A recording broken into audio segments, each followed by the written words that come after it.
धनात्मक पूर्णांक। तो धनात्मक पूर्णांक किसको कहते हैं? धन वाले संख्या को धनात्मक पूर्णांक कहते हैं। इसे ही हम सामान्य रूप से अगर कहें तो प्राकृतिक संख्या कहते हैं। धनात्मक मतलब प्लस वाला। प्राकृतिक संख्या का परिभाषा बनता है, पहले से भी आप जानते हैं कि गिनती की संख्या को प्राकृतिक संख्या कहते हैं। यानी कि गिनती की संख्या क्या हुआ, जो आप प्लस वाला देख रहे हैं उसी को ही गिनती की संख्या कहते हैं और उसे ही हम लोग प्राकृतिक के नाम से जानते हैं। इसे n से सूचित किया जाता है और हम लोग जानते हैं कि 1 2 3 इसी तरह शुरू होगा और आखिर तक जाएगा, जितना तक आप बोल सकते हैं। यहाँ से एक सवाल पूछा जाता है कि सबसे छोटी प्राकृतिक संख्या क्या होता है, तो इसका उत्तर हो जाएगा 1। और यहाँ एक बेसिक से सवाल सामने आता है, आपसे पूछा जाएगा कि प्रत्येक प्राकृतिक संख्या पूर्ण संख्या होता है, लेकिन प्रत्येक पूर्ण संख्या प्राकृतिक संख्या नहीं होता। क्यों, समझिए दोस्तों। जैसे अगर हम लोग देखें 1 2 3, ये हो गया नेचुरल नंबर। अगर फिर दूसरा सर्किल देखिएगा दोस्तों, जैसे 0 1 2 3 4, तो अब यहाँ पे गौर से देखिए, ये मान लीजिए प्राकृतिक हो गया और ये हो गया पूर्ण। तो देखिए प्रत्येक प्राकृतिक आपको पूर्ण हो जाएगा, लेकिन प्रत्येक पूर्ण प्राकृतिक नहीं होगा। क्यों?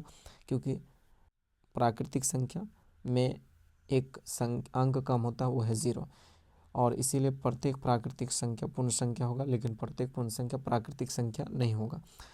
मैंने फर्स्ट लेक्चर में आप लोगों को बताया था पूर्णांक क्या होता है। तो यहाँ पे धनात्मक पूर्णांक या कह ले प्राकृतिक संख्या एक ही बात है। यानी कि धनात्मक जितना भी पूर्णांक है उसे ही प्राकृतिक संख्या का भी नाम दिया गया। अब इसका टाइप समझते हैं। सम संख्या आपको इसमें पढ़ना है, विषम संख्या, अभाज्य संख्या, भाज्य संख्या और सहअभाज्य संख्या। अब पहला हम लोग समझते हैं सम संख्या किसे कहते हैं। हम लोग यहाँ समझते हैं पहले कि सम संख्या किसे कहते हैं। नॉर्मली जब भी किसी से पूछा जाता है कि सम संख्या किसे कहते हैं, तो उसका जवाब यही आता है कि कोई भी संख्या जो 2 से कट जाए तो सम संख्या कहते हैं। ऐसा नहीं है दोस्तों, अगर 0 भी 2 से कट जाएगा, क्या 0 सम संख्या हो जाएगा? -4 भी 2 से भाग लग जाएगा, क्या -4 भी सम संख्या हो जाएगा? तो फिर कौन सा सम संख्या होगा, आइए उसे समझते हैं। पहले यहाँ पे ध्यान रखिएगा कि हम लोग सम संख्या धनात्मक पूर्णांक का ही प्रकार है। तो वे धनात्मक पूर्णांक जो पूरी तरह से 2 से विभाजित हो जाते हैं उसे धनात्मक सम पूर्णांक कहते हैं। क्योंकि देखिए 0 ना ही धनात्मक है और ना ही ऋणात्मक, ओनली फॉर पूर्णांक है, इसीलिए 0 सम संख्या नहीं होगा। क्यों? क्योंकि सम संख्या होने के लिए धनात्मक पूर्णांक होना जरूरी है, क्योंकि धनात्मक का ही हम लोग प्रकार पढ़ रहे हैं, इसलिए 0 सम संख्या नहीं होगा। अब जैसे -4, ये देखिए ये भी 2 से भाग लग जाता है, लेकिन ये ऋणात्मक सम पूर्णांक कह सकते हैं, क्योंकि ऋणात्मक सम पूर्णांक हमें 10 क्लास में नहीं पढ़ना है दोस्तों। क्योंकि अब 10 की किताब में देखिएगा पहला चैप्टर में आपको ये लिखा हुआ मिलेगा धनात्मक सम पूर्णांक। इसे नॉर्मली हम लोग सम संख्या कहते हैं सामान्य रूप से। इसीलिए सबसे छोटी सम संख्या क्या हो जाएगा? 2, उसके बाद 4 6 8 10 12 इस तरह बढ़ते जाएगा। यहीं पे अक्सर लोगों का कन्फ्यूजन रह जाता है कि सबसे छोटी संख्या अगर सम पूछे तो वो 0 बोले या 2, इसी में कन्फ्यूजन रह जाता है लोग। आपको अब इस कन्फ्यूजन को दूर कर लेना है। क्यों? क्योंकि 0 ना धनात्मक होता ना ही ऋणात्मक, और यहाँ हम लोग क्या पढ़ रहे हैं? धनात्मक संख्या के प्रकार। तो सम संख्या होने के लिए उसे धनात्मक होना पड़ेगा, इसलिए सबसे छोटी सम संख्या क्या हो जाए। उसी तरह विषम संख्या की बात करें तो वे धनात्मक पूर्णांक जो 2 से पूरी तरह विभाजित नहीं होते हैं उसे हम लोग धनात्मक विषम पूर्णांक कहते हैं, या इसे सामान्य रूप से हम लोग विषम संख्या के नाम से जानते हैं। जैसे 1 3 5 7 9 11 13, और सबसे छोटी विषम संख्या क्या हो जाएगा दोस्तों? 1। तो यहाँ पे आपको कन्फ्यूजन नहीं रहना है, क्योंकि ये जो विषम पढ़ रहे हैं या सम, ये किसका टाइप पढ़ रहे हैं? धनात्मक पूर्णांक का।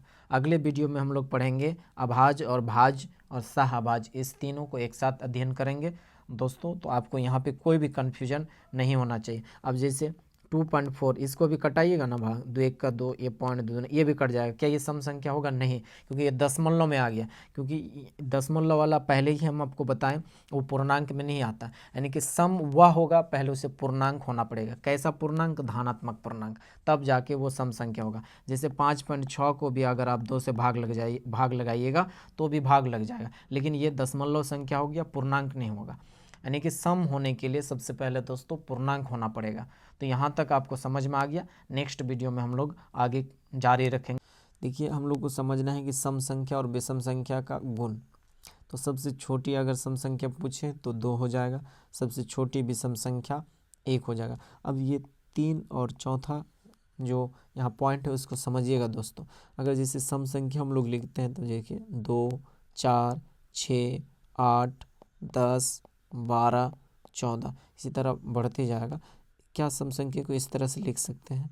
2 गुना 1, 4 को लिख सकते हैं 2 गुना 2, 6 को लिख सकते हैं 2 गुना 3, 8 को लिख सकते हैं 2 गुना 4, 10 को लिख सकते हैं 2 गुना 5, 12 को लिख सकते हैं 2 गुना 6, 14 को लिख सकते हैं 2 गुना 7। तो यहाँ पे दोस्तों देखिए कि यहाँ पे देखिए 2 फिक्स है, इसलिए यहाँ पे हम लोग क्या मान लिए? 2। अब यहाँ पे देखिए 1 के बाद 2, 2 के बाद 3, 3 के बाद 4, 4 के बाद 5, 5 के बाद 6, 6 के बाद 7। अब यहाँ पे क्या हुआ? बदल रहा है। और जब भी मैथ में कुछ चीज़ बदले तो उसे लेटर से दिखाया जाता है और उसे ही हम लोग चर के नाम से जानते हैं। अब यहाँ पे कोई भी आप 1 2 3 ये बदल रहा है तो उसको m मान लीजिए, या फिर आप p मान लीजिए, या फिर आप q मान लीजिए। इसलिए सम संख्या का रूप क्या हो जाता है? 2m। आपको दोस्तों ये रटना नहीं है, आपको ये समझना है। कभी कभी आपको एग्ज़ाम में 2p लिखा हुआ मिल जाएगा, कभी कभी एग्ज़ाम में 2q मिल जाएगा, कभी कभी 2r मिल जाएगा। तो यहाँ पे क्या कह रहा है कि p को 2 से गुना कर रहा है, और कोई भी संख्या जो 2 से गुना हो जाएगा तो वो सम संख्या होता है दोस्तों। तो यहाँ पे हम लोगों ने क्या किया? 2 फिक्स था इसलिए 2 लिख दिए। अब ये जो बदल रहा था तो उसको चर से दिखा दिए, और चर लेटर से दिखाते हैं, इसलिए यहाँ पे m लिख दिया जाता है, या p या q। इसलिए सम संख्या का क्या हो गया दोस्तों? मानक रूप हो गया m।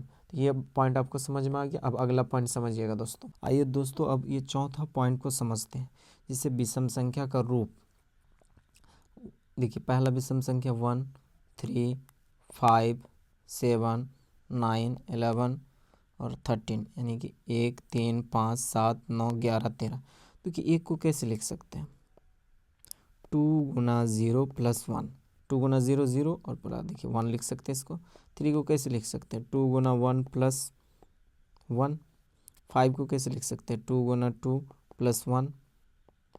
7 को कैसे लिख सकते हैं? यानी कि 7 को 2 गुना 2, 2 गुना 3। देखिए 7 को कैसे लिख सकते हैं? 2 गुना 3 प्लस 1। 9 को लिख सकते हैं 2 गुना 4 प्लस 1।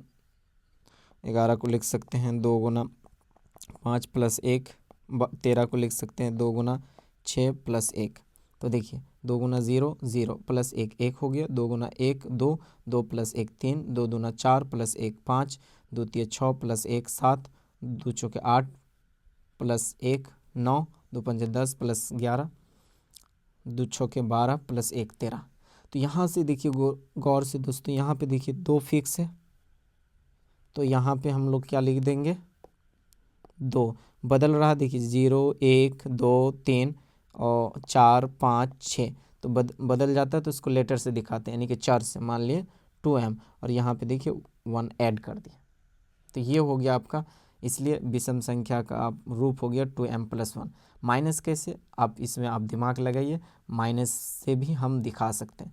अगर इसका जवाब नहीं मिलता है तो आप कमेंट बॉक्स में आप मुझे बता सकते हैं, फिर मैं आपको बता दूंगा। चलिए दोस्तों अगला गुण समझते हैं। बोलता है कि 2 सम संख्या का योग हमेशा सम संख्या होता है। देखिए 2 सम संख्या को जोड़ के देखिए, 2 प्लस 2 4, जैसे मान लीजिए 6 प्लस 2 बराबर 8। कोई भी 2 सम संख्या ले लीजिए। सम संख्या का मतलब क्या होता है? जुड़वा। जब आप जुड़वा को जुड़वा से जोड़िएगा तो आपको जुड़वा मिलेगा। यही बात यहाँ पे कह रहा है कि आप 2 सम संख्या को जोड़िए, हमेशा आपको सम संख्या मिलेगा। तो ये आपको 5वां पॉइंट क्लियर हो गया। छठा में वही बात बोल रहा है, 2 विषम संख्या का योग हमेशा सम होगा। देखिए जैसे विषम संख्या ले लीजिए 2, 3 प्लस 3 6, कोई भी 2 अलग अलग विषम संख्या लीजिए, 5 प्लस 3 बराबर 8, देखिए 7 + 3 = 10।